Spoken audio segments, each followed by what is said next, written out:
অসমীয়া মাধ্যমত আমাৰ ল'ৰাক নপঢ়াও মাতৃভাষা নুফুটে মুখত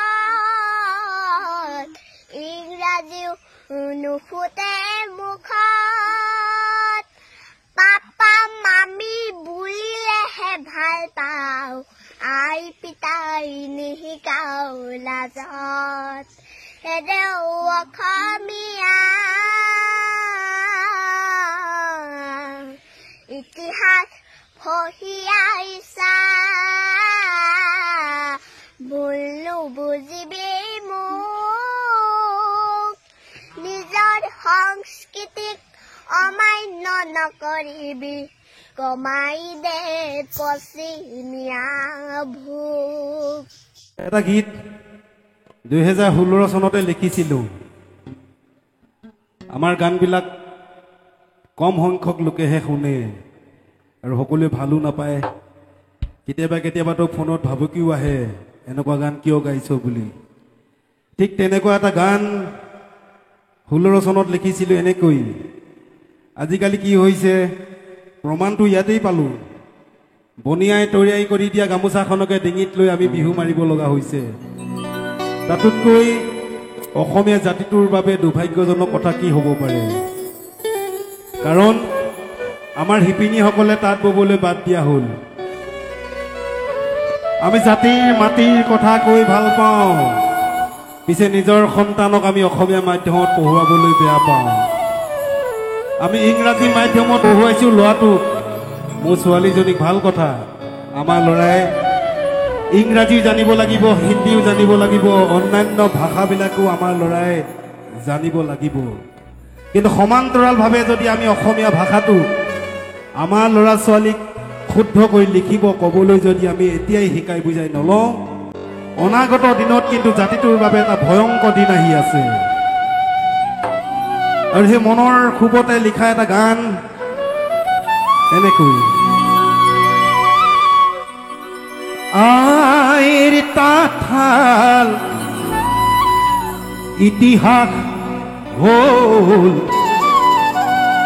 এবেগে কাপোৰেই আতে তাঁত বাতি কৰি দিশ পানী তৰি আজি কাপোৰ বৈ নকমে আৰু কি কৰিছো আমি অসমীয়া মাধ্যম আমাৰ ল'ৰাক নপঢ়াও মাতৃভাষা নুফুটে মুখ ইংৰাজীও নুফুটে মুখ পাপা মামী বুলি মাতিলেহে ভাল পাওঁ আই পিতাই নিশিকাও লাজ হেৰ অসমীয়া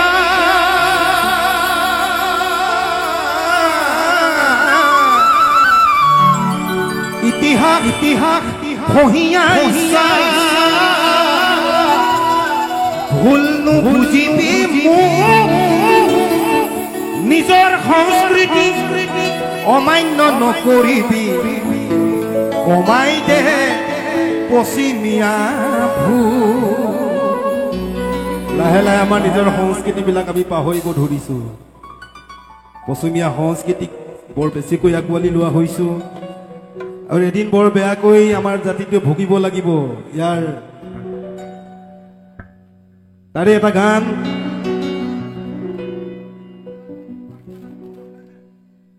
লুইখন ধৰিলে পাৰত ধৰিলে যাবৰ পশ্চিমৰ বতাহজাক শুবলৈ বলিছে তাৰ জানো ৰাখিছ খবৰ লুইখন ধৰিলে পাৰত ধৰিলে যাবৰ পশ্চিমৰ বতাহজাক শুবলৈ বলিছে তাৰ জানো ৰাখিছ খবৰ হেৰ অসমীয়া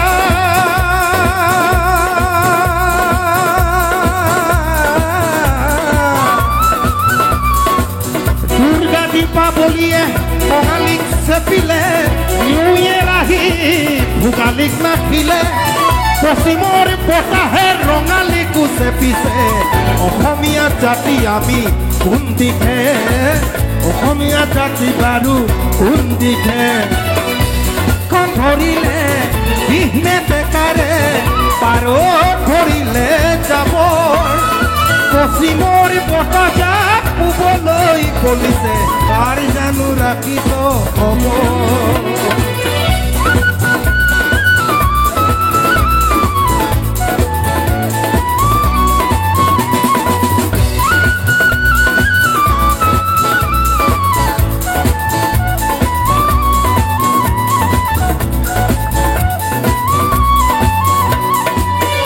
আইৰি তাঁতশাল ইতিহাস হ'ল এবেগে কাপোৰেই আঁতে তাঁত বাতি কৰি দিশ বানি তৰি আজি কাপোৰ বৈনো কোনে আৰু কি কৰিছোঁ আমি অসমীয়া মাধ্যমত আমাৰ ল'ৰাক নপঢ়াওঁ মাতৃভাষা নুফুটে মুখ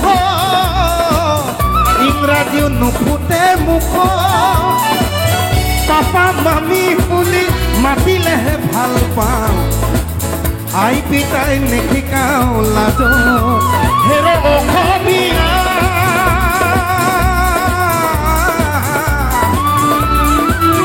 ইতিহাস পঢ়িয়া ইচ্ছা ভুল নুবুজিবি মোক নিজৰ সংস্কৃতিক অমান্য নকৰিবি অমাই দে পশ্চিমীয়া ভূ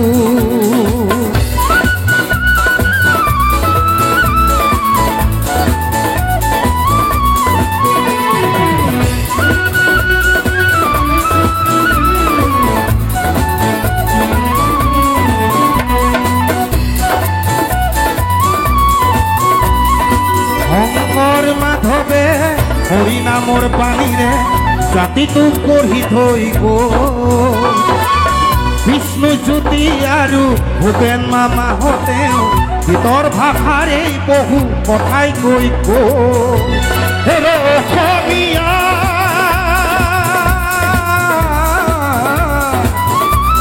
আজি জাগিবৰ হ'ল পৰক নিদিবি আনৰ সংস্কৃতিক আদৰি থাকোঁতে ঘৰতেই হবি গৈ ডাক বোলো যাক অসমীয়া সময় থাকোঁতে নহ'লে ৰসাতলে যাব অসম ৰসাতলে যাব মই অসমীয়া বুলি লুইতৰ পাৰত জয় আই অসম কোনে ক'ব জয় আই অসম কোনে ক'ব লুইখন ধৰিলে বিহনে বেকাৰে পাৰত ধৰিলে যাব পশ্চিমৰ বতাহজাক পূবলৈ বলিছে তাৰ জানো ৰাখিছ খবৰ তাৰ জানো ৰাখিছ খবৰ তাৰ জানো ৰাখিছ খবৰ ধন্যবাদ ধন্যবাদ সঁচাকৈ এই কণমানিটোৰে ইমান ধুনীয়াকৈ গান গাইছে নহয়নে বাৰু ৰাজীৱ শদিয়াদেৱৰ সঁচাকৈ বহুত বেছি ভাল লাগিলে কাৰণ আজিকালি বহুত ব্যক্তি আছে মোবাইল চোৱাত ব্যস্ত থাকে কিন্তু ইমান কম বয়সতে যে ৰাজীৱ শদিয়াদেৱৰ ইমান ধুনীয়া গানটো তেখেতে আয়ত্ত কৰিব পাৰিছে মোৰ ফালৰ পৰা তেখেতলৈ বহুত বহুত ধন্যবাদ তেখেতৰ উজ্জ্বল ভৱিষ্যত কামনা কৰিলোঁ আপোনালোকেতো নিশ্চয় গম পাইছে ৰাজীৱ শদিয়াদেৱৰ অকাল মৃত্যুত সমগ্ৰ অসমতে শোকৰ ছাপ পৰিছে আৰু পৰিয়ালটোলৈ বহুতখিনি দুখ নামি আহিছে কাৰণ একমাত্ৰ ইনকমৰ পথ আছিলে ৰাজীৱ শদিয়াদেৱে নহয় জানো এতিয়া কণমানিটো আৰু নিজৰ মানে ৰাজীৱ শদিয়াদেৱৰ ৱাইফ আছে অকল গতিকে তেওঁলোক কেনেকৈ চলিব তেওঁলোকৰ সহায়ৰ অৰ্থে বহুতে আগবাঢ়ি আহিছে কিন্তু এই মুহূৰ্তলৈকে আমাৰ অসম চৰকাৰে কোনো ধৰণৰ সহায়ৰ হাত আগবঢ়োৱা নাই আৰু তেওঁলোকৰ কাৰণে এটা শব্দও ওলোৱা নাই নহয়নে বাৰু এইটোক লৈ পেলাই বহুত বেছি চৰ্চিত হৈ আছে, কাৰণ এইটো মই কোৱা কথা নহয়। আৰু তেখেতে জাতি মাটিৰ হকে বহুতখিনি গান লিখি থৈ গৈছে, নহয়নে বাৰু? আৰু তেখেত এজন ইমান ভাল শিল্পী আছিলে যে ইমান কম বয়সতে যে তেখেতে এনেকৈ মৃত্যুক আঁকোৱালি ল'ব কোনেও ভবা নাছিলে। আচলতে কাৰ মৃত্যু কেতিয়া আহে কোনেও গম নাপায়, নহয়নে বাৰু? আৰু তেখেতে যে মৃত্যু হ'ব বুলি যেন গমহে পাইছিলে। তেখেতে এটা গান গাইছিলে, অ' বন্ধু পাহৰি নাযাবি দেই। সঁচাকৈ বহুত বেছি বেয়া লাগে। আৰু যেতিয়াই ৰাজীৱ শদিয়াদেৱৰ মৃত্যু খবৰটো পাইছিলোঁ তেতিয়াই চিঞৰি উঠিছিলোঁ, হে ভগৱান কি দেখিলোঁ এইবিলাক। আৰু এনেকুৱা লাগে ভগৱানৰ বিচাৰবোৰ যেন কেতিয়াবা ভুল। ভাল মানুহবিলাকৰ সঁচাকৈ জীৱনবোৰ বহুত বেছি খন্তেকীয়া, নহয়নে বাৰু? আৰু যাৰ ঘৰত আচলতে মৃত্যুৰ কিৰিলি মানে আহে, যেতিয়া মৃত্যুৰ দুখ আহে তেতিয়াহে বুজি পায় আচলতে মৃত্যুৰ দুখ কি, নহয়নে বাৰু? সঁচাকৈ বহুত বেছি বেয়া লাগিলে। আৰু এই সন্তানটো কম বয়সতে দেউতাকৰ মৰমৰ পৰা বঞ্চিত হ'ল। আৰু তেওঁলোকেও ভবা নাছিলে, আপোনালোকেতো নিশ্চয় দেখিছে। আৰু তেখেতৰ পত্নীয়েও ইমান ধুনীয়াকৈ নাচে, আৰু তেখেতৰ সন্তানো ইমান ধুনীয়াকৈ মানে হেৰি বজায়, এইটো হৈছিলে গোটেইখিনি মিউজিক বজাব পৰা হৈছে। সঁচাকৈ বহুত বেছি বেয়া লাগিলে। আৰু তেওঁলোকৰ পৰা পাবলগীয়া বহুত আছিলে, কাৰণ মই ৰাজীৱ শদিয়াদেৱৰ ভিডিঅ' মই আপোনালোকলৈ তেখেতৰ মৃত্যুৰ আগতো মই শ্বেয়াৰ কৰিছোঁ। তেখেতৰ গান সঁচাকৈ শুনি বহুত বেছি ভাল লাগে। আৰু মৃত্যুৰ পিছতো তেখেতৰ ভিডিঅ' মই শ্বেয়াৰ কৰি আছোঁ, হয়নে নহয়? কাৰণ তেখেত আমাৰ মাজত যাতে সদায় অমৰ হৈ ৰওক, আমি সেইটোৱে বিচাৰোঁ। আৰু বহুতে তেখেতক চিনি নাপায়, কিন্তু মৃত্যুৰ পিছত তেখেতক বহুতে চিনি পোৱা হ'ল। কাৰণ এইখিনি সন্মান যদি মৃত্যুৰ আগতে যদি তেখেতে পালেহেঁতেন তেতিয়াহ'লে সঁচাকৈ বহুত বেছি ভাল লাগিলেহেঁতেন, নহয়নে বাৰু? কাৰণ তেখেত যিহেতু মৃত্যু হ'ল, গতিকে তেখেতেতো একো কথাই গম নাপায়। যি গ'ল, যি তেওঁ কেতিয়াও এইখন পৃথিৱীলৈ উভতি নাহে, সেইটো কথা ভাবিলে বহুত বেছি বেয়া লাগে। আৰু তেওঁ এজন শিল্পী হয়, তেখেতে অলপো নিজৰ ঘৰৰ কথা অলপো চিন্তাই নকৰিলে, নহয়নে বাৰু? কাৰণ তেখেতে অলপো যদি নিজৰ ঘৰখনৰ কথা ভাবিলেহেঁতেন, তেখেতে ঘৰ বনোৱাত অলপ হ'লেও গুৰুত্ব দিলেহেঁতেন। তেখেতে যিহেতু মানে সেই মতেদি তেখেতে নিজেও এটা পোষ্ট যিহেতু লিখি থৈ গৈছিলে যে তেখেতে জীয়াই থাকোঁতেও সিমানখিনি মানে সন্মান মানে যে মানে এনেকৈ লিখি থৈ গৈছিলে যে মানে যেতিয়া বাজেট কম হয় প্ৰগ্ৰেমবিলাকক তেতিয়া আমাৰ দৰে শিল্পীক মাতে। সঁচাকৈ বহুত বেছি দুখ লগা কথা। আজিকালি দেখিবলৈ পোৱা যায় প্ৰায়বিলাক প্ৰগ্ৰেমতে বাহিৰৰ শিল্পীক মাতে। সেইটোক লৈ পেলাই খুব উজাৰিছে, ভিগু কাশ্যপেও খুব উজাৰিছে আজি কিছুদিন আগতে।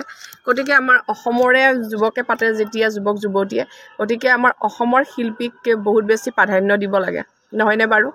আৰু যিহেতু ৰাজীৱ শদিয়াদেৱে জাতি মাটিৰ হকে একদম গানো সিঁয়ৰি যোৱা গান গায়, সঁচাকৈ তেওঁৰ ভিডিঅ'বোৰ চাই বহুত বেছি ভাল লাগে। সেইকাৰণে মই তেখেতলৈ বহুতখিনি তেখেতৰ বহুত ভিডিঅ'ই মই আপোনালোকলৈ আগবঢ়াই আছোঁ। গতিকে শেষত এইটোৱে ক'ব বিচাৰোঁ যে মানে অসম চৰকাৰে যদি তেওঁৰ মানে পৰিবাৰৰ কি কৰিব বিচাৰে, চাকৰি কৰিব বিচাৰে, তেওঁ পঢ়া শুনাত মানে কিমানখিনি তেখেতৰ কোৱালিটি আছে, আৰু সেইখিনি বস্তু সুধি কৰি যদি তেখেতক কিবা এটা দিয়ে তেতিয়াহ'লে গোটেই লাইফটো চলি যাব, নহয়নে বাৰু? আৰু বহুতে বাৰু সহায়ৰ হাত আগবঢ়াইছে, কিন্তু এই আপোনালোকেতো নিশ্চয় জানে আজিকালি বস্তুৰ যি দাম, হয়নে? সকাম নিকাম পাতোঁতে আৰু গোটেই বছৰেকীয়া পাতিবও লাগিব এবছৰ হোৱাৰ পিছত, আৰু প্ৰতি মাহে পাতা, তেওঁলোকৰ মাহেকীয়া এমহীয়া দুমহীয়া পাতা বহুত পইচা যায়। গতিকে তেওঁলোকৰতো নিশ্চয় সাঁচতীয়া পইচা নাই, হয়নে বাৰু? কাৰণ ৰাজীৱ শদিয়াদেৱে অতি অন্তৰৰ পৰা তেখেতে গান গাই পেলাই আমাৰ মাজলৈ বহুতখিনি ভিডিঅ'ই আগবঢ়াই থৈ গ'ল। এনেকুৱা এজন শিল্পী যেতিয়া আমাৰ লগত নাথাকিব, আমি যেতিয়া গান শুনিবলৈ আৰু নেপাম, সঁচাকৈ বহুত বেছি বেয়া লাগে। তেওঁক লৈ পেলাই বহুত শিল্পীয়ে দুখ প্ৰকাশ কৰিছে, কাৰণ কৰিবই। তেওঁৰ অকল ৰাইজৰ হকেইহে তেখেতে গান লিখি থৈ গ'ল, নিজৰ কথা অলপোৱে নাভাবিলে, নহয়নে বাৰু? সঁচাকৈ বহুত বেছি বেয়া লাগিলে। আকৌ তেখেতৰ আত্মাৰ সদ্গতিৰ প্ৰাৰ্থনা কৰিলোঁ, আৰু যিমান পাৰোঁ তেখেতৰ ভাল ভাল ভিডিঅ' আগবঢ়াই থাকিম। ঠিক আছে, মোৰ ক'বলগীয়াখিনি ইমানেই। আপোনালোকৰ যদি কিবা ক'বলগীয়া আছে কমেণ্ট এটা কৰিবলৈ নেপাহৰিব। বাই, জয় অসম।